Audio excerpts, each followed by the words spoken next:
Hello, my lovely Capricorn.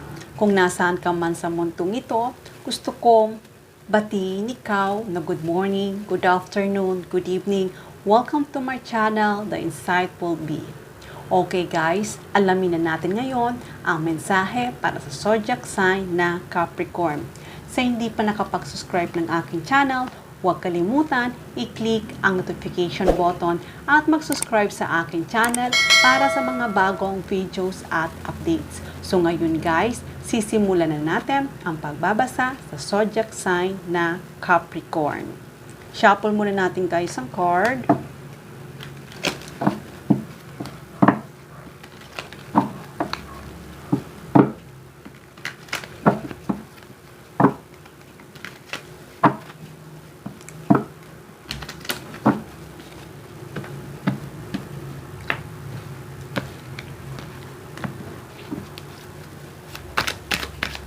Okay, Capricorn.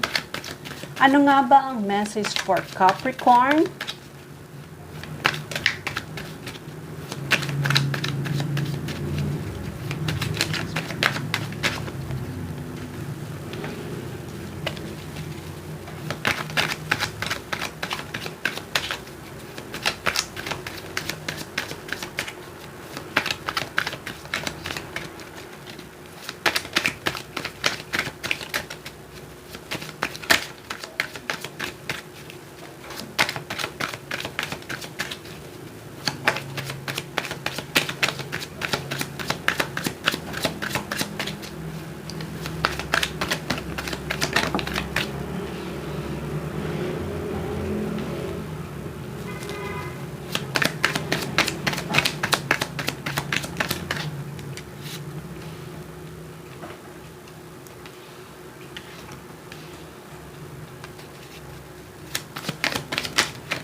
Okay, Capricorn.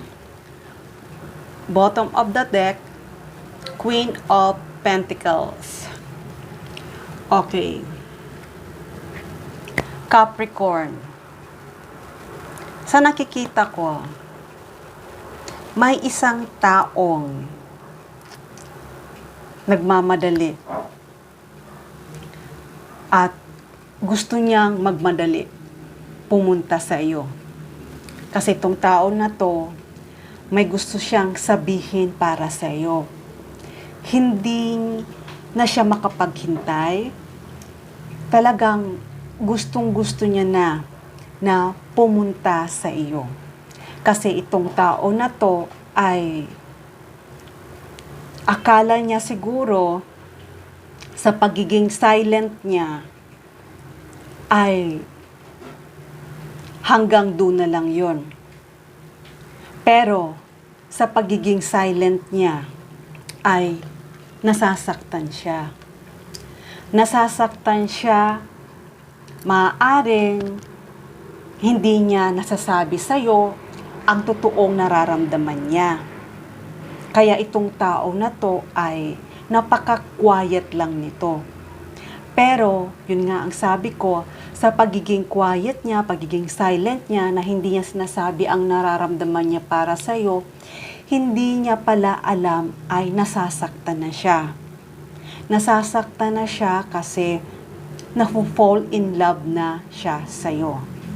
Kaya, itong tao na to na gusto niyang sabihin ang nararamdaman niya para sa'yo ay maaari itong tao na to ay isang malapit mong kaibigan na nandyan lagi para sa'yo, na nagsusupport para sa'yo, nakikinig para sa'yo sa mga oras na pagkailangan mo siya. Pero habang tumatagal ay nagkakaroon na siya ng feelings para sa iyo. Kaya dahil itong tao na to ay kahit na may mga taong nananakit para sa'yo, ang ibig kong sabihin may mga taong, kasi siya yung malapit mong kaibigan, di ba? Siya ang sumbungan mo, or ikaw nag-o-open ka para sa kanya, ng lahat ng mga sama ng loob mo, or kung sino man taong may mga nakagawa sa yung pagkakamali, ay itong tao na to ang lagi mong kinakausap, at dito ka sa taong ito ay nag-o-open. Kaya itong tao na to ay pinaglalaban ka niya sa mga taong alam mo na against para sa'yo. Kaya itong tao na to, sa pagiging malapit niya para sa'yo, ay nasasaktan siya. Nasasaktan siya kasi nga talagang napo-fall in love na siya sa'yo. Kaya itong tao na to ay handa na to. Handa na to magsalita, handa na tong sabihin niya ang totoong nararamdaman niya para sa iyo. Kasi itong tao na to ay talagang na-attract sa iyo.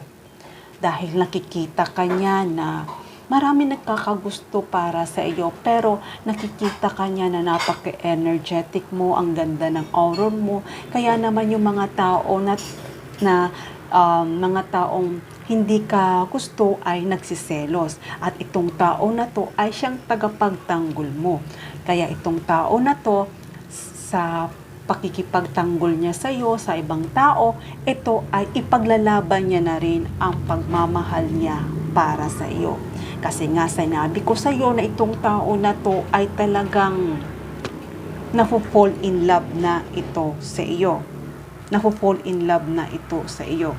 Kahit na maraming mga tao na nagsasabi na mamaya magkatuluyan kayong dalawa, pero itong tao na to ay pilit pa rin niyang dinideny ang nararamdaman niya para sa iyo. Pero kahit pilit niyang dinideny ang nararamdaman niya para sa iyo, pero itong tao na to ay masayang masaya. Masayang masaya pagkasama ka niya, masayang masaya pagkausap ka niya, masayang masaya itong tao na to. Kaya itong tao na to sa ngayon ay talagang handa na siyang ipaglaban, handa na siyang sabihin niya ang nararamdaman niya para sa iyo. Kaya Capricorn, itong taong na to ay talagang hindi mo na mapipigilan kung ano man ang gusto niyang sabihin para sa iyo. Maaaring itong tao na to ay mabigla ka na lang, dahil maaaring ito kontakin ka, tawagan ka niya at sabihin niya na mag-meet kayong dalawa, may sasabihin siya napaka-importante, pero hindi mo pala alam na itong sasabihin niya para sa iyo ay mag-o-offer na siya. Magsasabi na siya ng totoong nararamdaman niya para sa iyo. Kasi nakita niya na it's time na para itong tinatagong niyang nararamdaman niya para sa sarili niya at pilit niyang dinideny sa ibang tao na wala siyang gusto para sa iyo. Pero this time ay handa na siyang magsalita. Handa na siyang sabihin niya ang totoong nararamdaman niya at ito ay mag-o-offer na ito para sa iyo. Hindi niya masabi sa ngayon ito dahil nakikita ko ay mayroon kayong distance para sa isa. Maaaring nasa ibang bansa to, or maaaring nasa ibang country to. Basta itong tao na to ay magkalayo kayo sa ngayon. Magkalayo kayo sa ngayon. Kaya itong tao na to, sa pagpunta nito sa'yo ay talagang mag-o-offer siya. Alam mo kung anong i-offer niya? Ay isang commitment na ngayon ay handa na siya. Kasi itong tao na to ay talagang na-fall in love na sa iyo. At ayaw kanyang mawala sa kanya. Kaya sa pagkita niyong dalawa, gusto niya na makipag-commitment ito para sa iyo. At nakikita ko, itong commitment na ibibigay nito para sa iyo ay isang napakaganda. Maaaring bigyan ka nito ng isang regalo na yun nga commitment.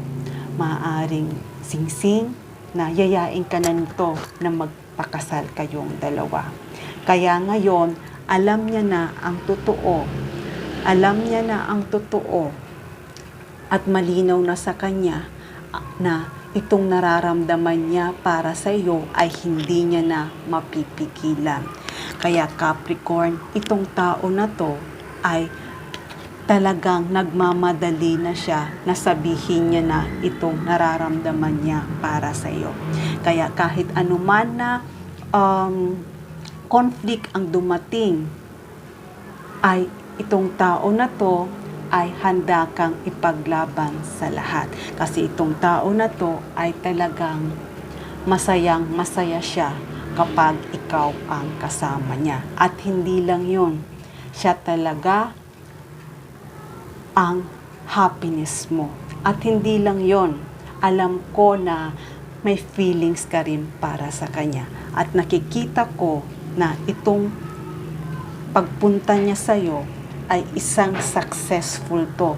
Isang successful na to na magkakaroon ka ng isang contract, isang commitment sa tao na to. At yun nga, kayong dalawa ay magiging masaya sa pagsasama nyong dalawa. Okay, Capricorn, hanggang dito na lang muna ang mensahe na to. Love and peace. Mwah.